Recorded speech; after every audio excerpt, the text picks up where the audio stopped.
All right, I want to start off like we always do. Let's welcome all of our campuses, please, in the Tampa Bay area, Ybor, Waters, Temple Terrace, South Tampa, the Hernando County Women's Correctional Institute. If you're watching online or on the app or on Facebook Live or just wherever you are, we're glad that you're with us. We're kicking off a series. I couldn't wait to kick this series off. It's probably my favorite series we've done so far. I love it, and we haven't even started yet. It's already my favorite. Empire, the life of David. Let me tell you why Empire, I've been so excited about this. This is absolutely my favorite parts of the Bible that we're about to go through the next few weeks. When I first read this section, I was like 17 or 18 years old. I could not put this section down. It was like the most exciting thing I'd read in the Bible yet. I'd put it down, then I kind of want to know, well, what happens to David? And I get it back open and try to figure it out. You know, what's going to happen? There's action, drama, suspense. I love it.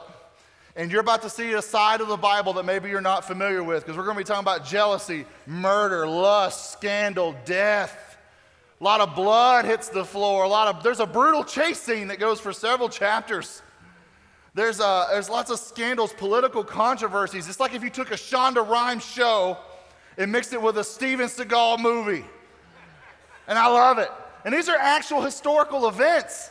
That's what makes it even better. It's gritty. I mean, I'm telling you, just hide your children. It's going to be awesome for the next few weeks. I can't wait. The reason why, too, I hope that you get from this series, I hope you get several things, but one of the things I hope you do is you pick up a Bible and read it as a result of this, that maybe you realize that the Bible's not a book about nice people doing nice things for each other.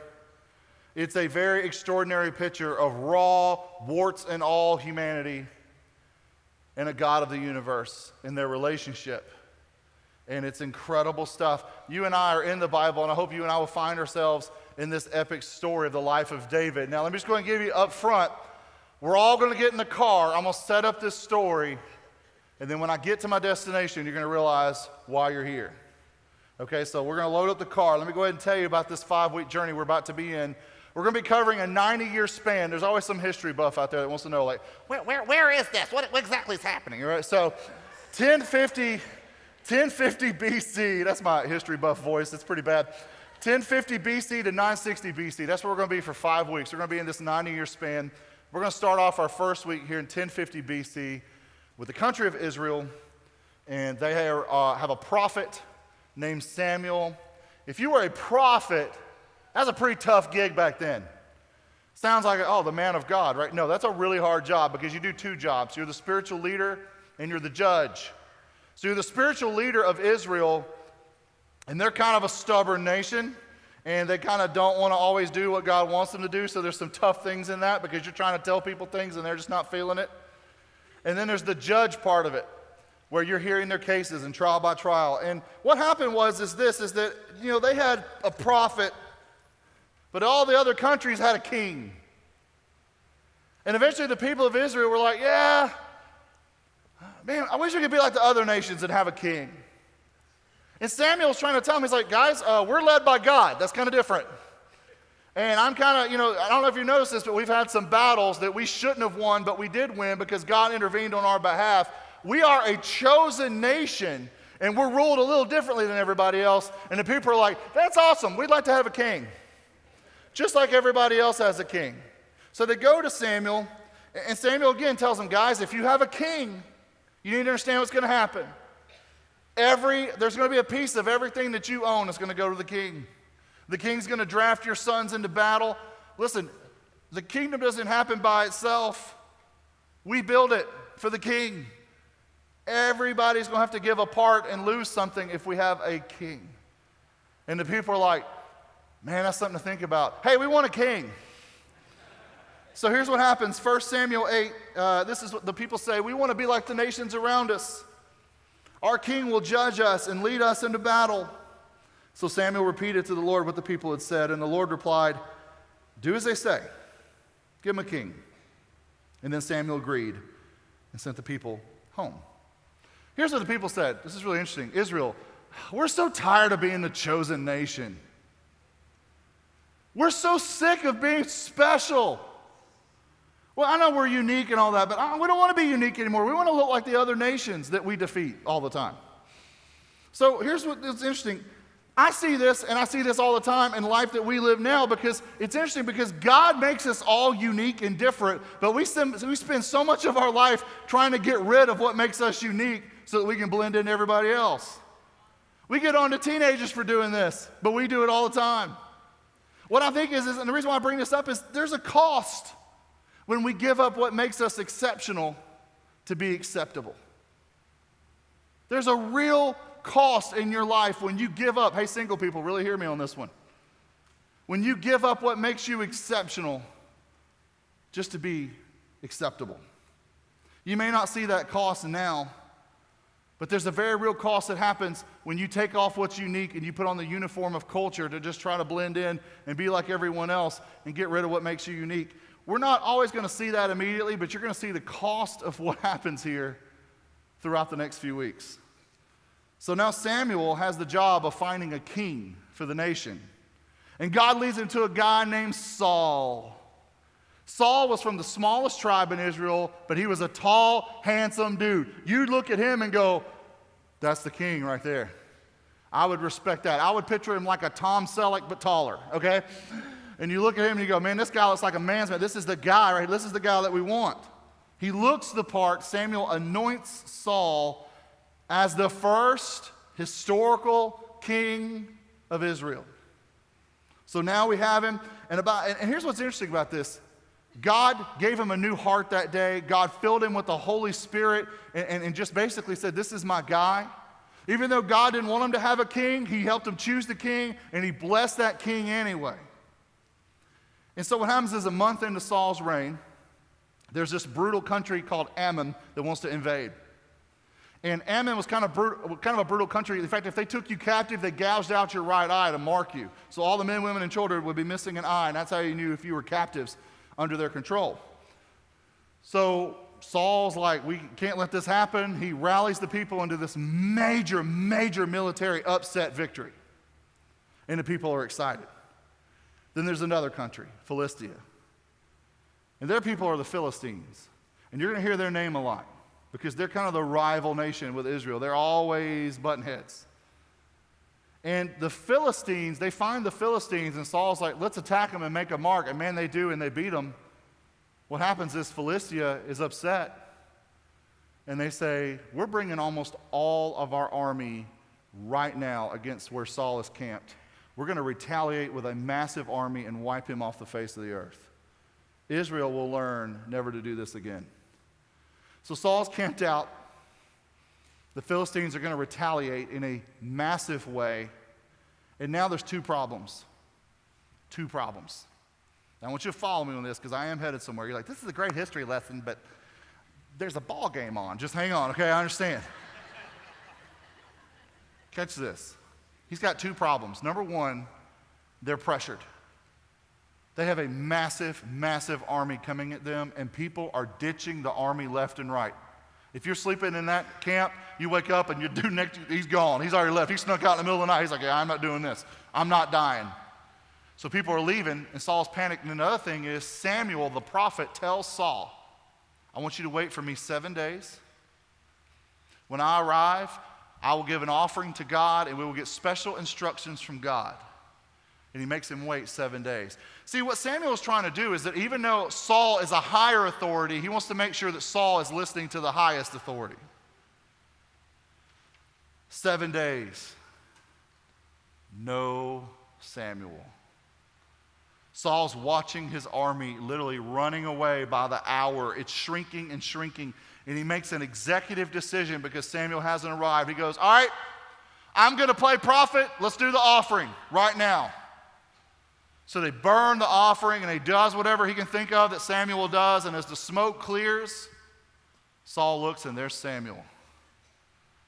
And Samuel walks through the smoke, and he's looking around. He's like, what have you done? What have you done? And then Saul's like, well, some prophet I know was a no-show.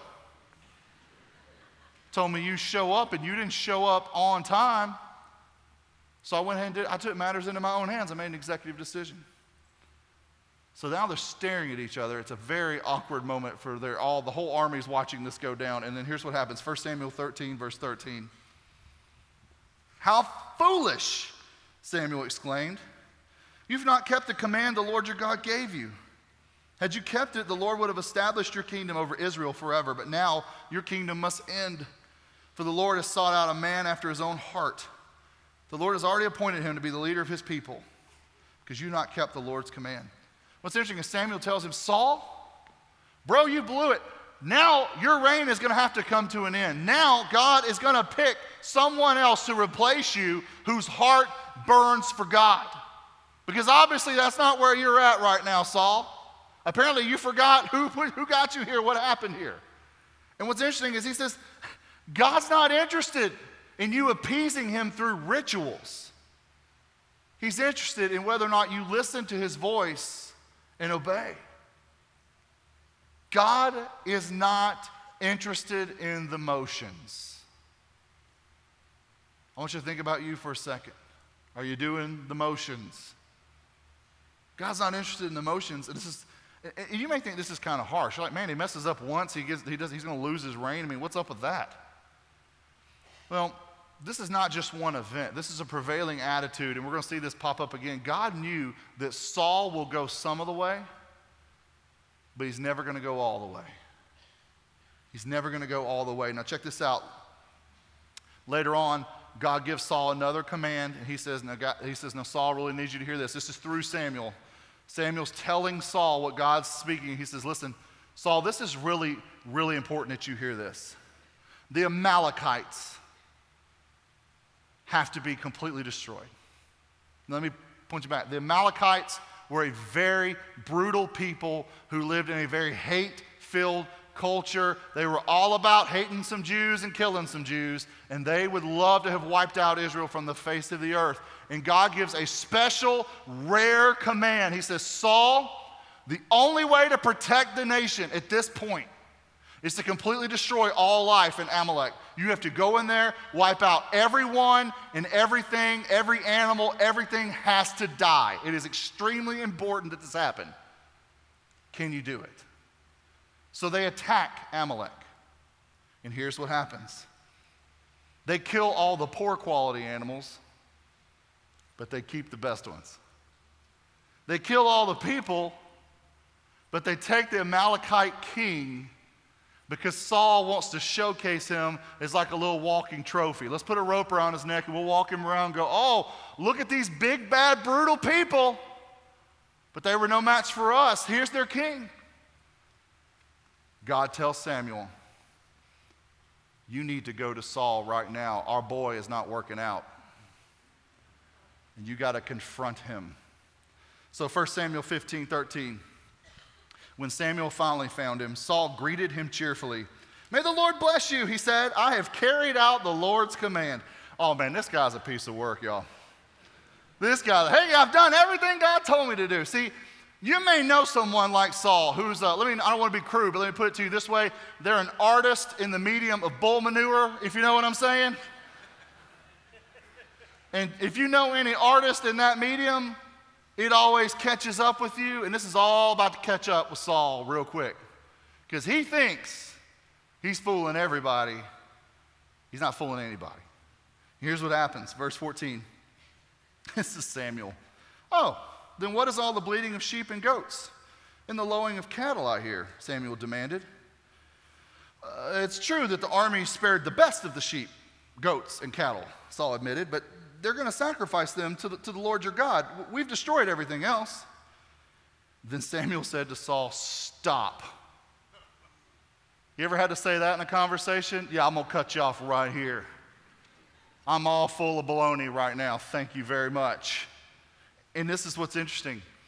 Saul rationalized. He's like, hey, we didn't do what God said for God. Right? And Samuel's looking at him going, Samuel's had enough. Samuel's absolutely, and he says, stop. Stop what you're saying, King Saul, and listen. And this is what he says. I love this. Stop. Listen to what the Lord told me last night. What did he tell you? Saul asked. Let me tell you, I've never had anyone tell me that, but that doesn't sound good at any point. Matt, I need you to come in my office. The Lord told me something last night. Yeah, I'm not. No, I'm good. I'm good. Keep that between you and the Lord. Because that doesn't sound like it's going to be good. Doesn't sound like I'm getting a raise. Doesn't sound like I'm getting a car. Doesn't sound like anything's happening here. Here's what happens. Saul asked, and Samuel told him, although you think little of yourself, are you not the leader of the tribes of Israel? The Lord has anointed you king of Israel. And the Lord sent you on a mission and told you, go and completely destroy the sinners, the Amalekites, until they're all dead. Why haven't you obeyed the Lord? Why did you rush for the plunder and do what was evil in the Lord's sight? But I did obey the Lord, Saul insisted. I carried out the mission he gave me. I brought back King Agag, but I destroyed everyone else. And my troops brought in the best of the sheep, goats, and cattle and plunder to sacrifice to the Lord your God in Gilgal. Let me just stop right there. Oh my gosh. I've had this conversation with my kids like 1,000 times. You had one job, bro. One job. And here's what he said. I mean, it's just so interesting. It's like when I'm like, hey, kids, I need y'all to clean your rooms. Okay? And I go in there and I'm like, well, this is not a clean room. Tell me what happened. Well, I picked up some stuff. I know there's toys on the floor, and I know there's still dirty clothes on the floor, and I know the beds aren't made. But other than that, it's clean. And that's why we have to tell our kids sometimes, because they're kids, and I struggle with this too, obey all the way, right away. Obey all the way, right away. Saul is just not one of those folks that wants to go all the way. And I want you to pay attention to this question that Samuel asked him right here in verse 22. Samuel replied, what's more pleasing to the Lord, your burnt offerings and sacrifices, or your obedience to his voice? Listen, obedience is better than sacrifice, and submission is better than offering the fat of rams. Rebellion is as sinful as witchcraft, and stubbornness as bad as worshiping idols. So because you've rejected the command of the Lord, he has rejected you as king. Then Saul admitted to Samuel, yes, I've sinned. I've disobeyed your instructions and the Lord's command because I was afraid of the people and I did what they demanded. But now, please forgive my sin and come back with me so that I may worship the Lord. I love this. Saul has this moment. He's like, oh man, I really blew it. How about you forgive me because God is love and all that good stuff, and let's go get some lunch, right? Wings are on me, you and me, come on. He's all trying to bro it up here. He's like, hey, I know, I really screwed up, and it's like a major mistake for our country, but come on. High five, right? It's like, what do we do here? Samuel tells him point blank, Saul, you've rejected God, and he's rejecting you as king. God told you what to do, and you declined, and now God has taken your legacy, and he's going to decline. And Saul ignores this. I don't know. Saul does not understand, and maybe we don't sometimes, that going through the motions and obeying God are two different things. The story ends in a very violent way, which is kind of cool because I'm a guy and this is awesome. But here's the thing. Samuel, before he leaves, says, bring me the king of the Amalekites. And they bring this guy in with a little rope around his neck, and he's like, oh, it's Samuel, the prophet of God. He's going to show me mercy. And before he can even finish talking, Samuel whips out a sword and in front of Saul cuts the king of the Amalekite into pieces in front of everybody. He's covered in blood, his sword's bloody, and he throws it down on the ground, and then he stares at Saul with tears in his eyes. And he leaves weeping for Saul, and Samuel never met with Saul again. And he wept for him day and night. And the Bible even tells us that God was even sorry that he made Saul king. Why was God sorry that he ever made Saul king? The issue that may be an issue for us is obedience. God told him to do something, and he'll do some of it, but he won't do all of it. What Saul wanted to do, is there any way that I can do what God wants me to do and then still do what I want to do simultaneously? That's what I'd like to do. Yeah, that's great, God. That's awesome. I'm going to do some of that, but I'd also like to do a little some of stuff that I want to do. And so let's work that out. Saul had no problem acknowledging God, but he was not comfortable with obeying God. See, when you're comfortable with acknowledging God, this is the thing. You look the part. You come to church. You say all the right things. We high-five each other. It's all good. We all look like we're okay. But hey, God, if you really want me to surrender to you, you and I are not okay. And Saul was not comfortable with God getting in his business, and that made him at odds with God. He didn't look like he was at odds with God, but he was. That's where some of us find conflict with God right now. Some of us want God to interact with us, but we don't want God to interfere with us. Some of us, God, if you'll just stay up there and you just let me stay here, and every once in a while I will sing a song to you, I will nod my head to you, I will show you respect because you're the big man upstairs. But God, the second you start changing things, the second you start asking me to step out or step up in faith, do something like that, let me tell you, you and I will be in conflict. You and I will be in conflict because surrender, the asking for surrender is just a little bit much for me. Let me ask you just point blank.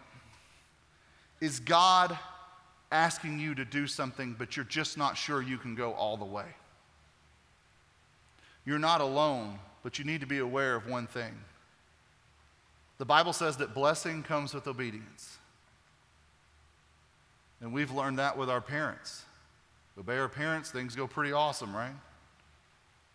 Blessing comes with obedience, but you got to get this. The full blessing never comes with half of the obedience. The full blessing is never going to come with half of the obedience. You will never see what all that God has for you if you cannot go all the way. This is a struggle for a lot of us because for some of you, God has told you to step out in faith, but comfort keeps calling your name, and you just can't bring yourself to make that step that God's telling you to make because, I just can't do it. Some of you, God has told you how he wants you to live as a single person, but sex keeps calling your name. And you're like, I know, but maybe not that. But anyway, sorry. That's unfortunate, isn't it? Anyway. Some of you, God has told you how to live financially, but you just keep racking up debt. Oh, I know. I went to Financial Peace University. I'm not supposed to do this, but this is a 70-inch TV, and it's on sale. It's on sale. I have to buy it right now. It's just interesting to me. A fraction of obedience will leave you fractured. You wonder why your single life is messed up and your financial life is messed up and other things. It never feels right. It never feels like what it could be. It's because you can't experience what it could be because you don't go all the way. I just can't. I'm going to dip my toes in, but I'm not diving in. And that's how we do it. And Saul wants to give something to God, but he will not give everything to God. And I feel like that's a struggle for so many of us, but complete trust is what makes the difference. How many of you know that full benefits come with full commitment? Full-time people have more benefits than part-time people, right? Because there's just more time, there's more of a commitment there. I mean, you know this in your marriage. You're not going to get the full benefits of a marriage if you're not fully committed to your spouse. You can't have full intimacy, full closeness, like we talked about earlier, apparently. If you're not fully committed, let me tell you something. Trust is not built on a wandering eye. Trust can't be built on secret bank accounts. Trust can't be built on no emotional vulnerability whatsoever. I'm not going to experience what my marriage could be if I'm not going to go all the way in on this, if I can't commit all the way. Our relationship with God's a lot like that too. There's a lot less clapping now. You should have seen the last service. It looked like I spilled hot coffee in her lap the whole time. They're like, just hang on. Let me tell you, this is it. I want you to hear this. Hear my heart. If you're a person of faith or a person who's exploring faith wherever you are, Saul wanted a religion, an easy approach religion where I can still live with one foot in and one foot out. A little Jesus on the side. a little Sunday morning action, but then Friday night's a whole different ball game, right? And a lot of folks live this. It's called casual faith. A little religious, but just a little bit, right? A compartmentalized faith. Well, Christianity is a really exciting part of my life. It's not a part of your life.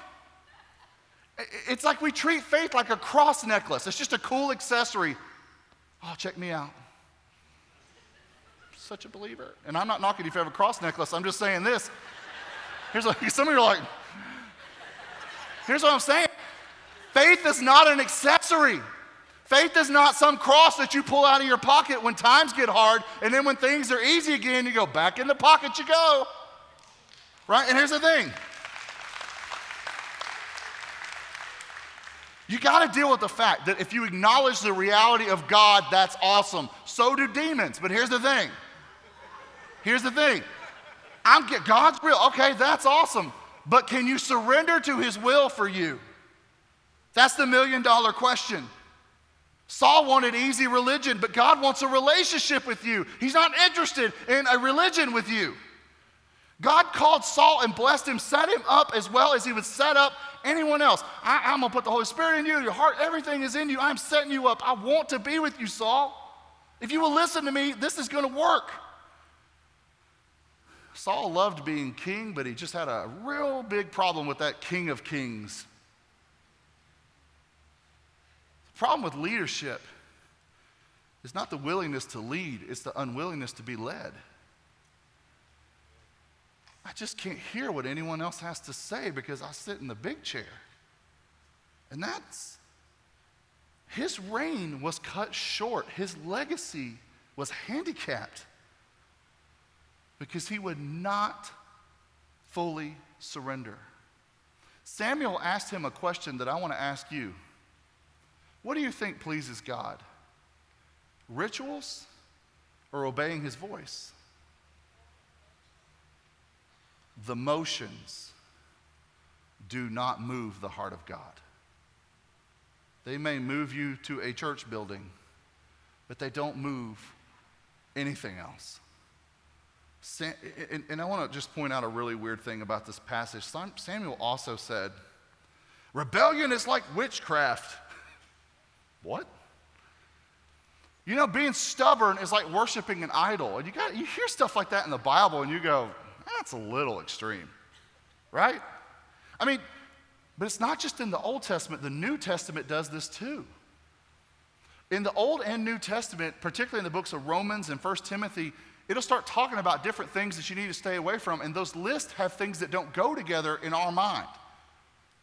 It'll say something like, there's people that lie, and then there's people who trade slaves.